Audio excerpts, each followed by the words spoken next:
What do you make of these moves to the downside as we go into this Fed meeting? Generally, mortgage rates, they seem to be tied to the 10-year. The Fed has a bigger influence on the 2-year. Do you see this move as sustainable, this downside move in rates? I think it's not dramatic, as we know, and I think what we're seeing has already been baked in. I don't think we're going to see rates go much lower than this. And I think, the sentiment so far in the housing market has been decent. We've seen a pretty good pickup. And, buyers have a bigger advantage now because rates have come down and we've seen more inventory come on the market. And so that's good. We still need sellers to bring their prices down a little bit, but we need more housing, and we do have an affordability issue in the United States. And so we need to build more housing. I think that's the biggest challenge for us right now. Bess, you're hitting on, I think, is an issue for anybody that's ever bought a house or sold a house. The idea here that a lot of people want the owners to lower their prices. But if we're going into a rate cutting cycle that would potentially lower rates, then generally prices go up. So if we're going to a rate cutting cycle, if you're an owner, why would you lower your price at this point? Because prices have been too high for too long. And just because sellers think the prices should remain high is not a reason to keep them high. And things haven't been moving. So that is an indication that sellers need to reduce prices.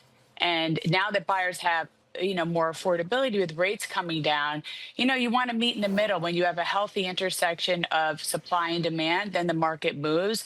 And we've had this sort of stalemate where buyers and sellers have been separated and there hasn't been a healthy movement. And so we need to get everybody into the market, and so sellers have to participate in that to keep the market moving. Okay. With that thought in mind, the idea of a rate cut, it may create, just more income for people, the idea that they potentially could be paying less for goods and things like that.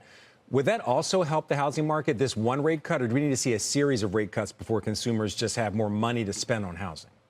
Probably we're going to need to see more rate cuts if Chairman Powell decides to do that, because I don't think we're going to see much more than this. This lower 30-year has been baked in, and so I don't think we're going to see it come down much more. But we may get 2 more cuts this year, is my understanding, and potentially 3 more next year, and that may potentially influence mortgage rates to come down, maybe into the high fives, which I think then you would see much more movement in the market overall. All right, we have some housing reports coming up later today. What are your expectations? Are we going to see any movement when it comes to home builders and things like that? Starts with the idea that we're going into a rate cutting cycle. Does that motivate the actual builders themselves to start building in anticipation of there being more liquidity in the market?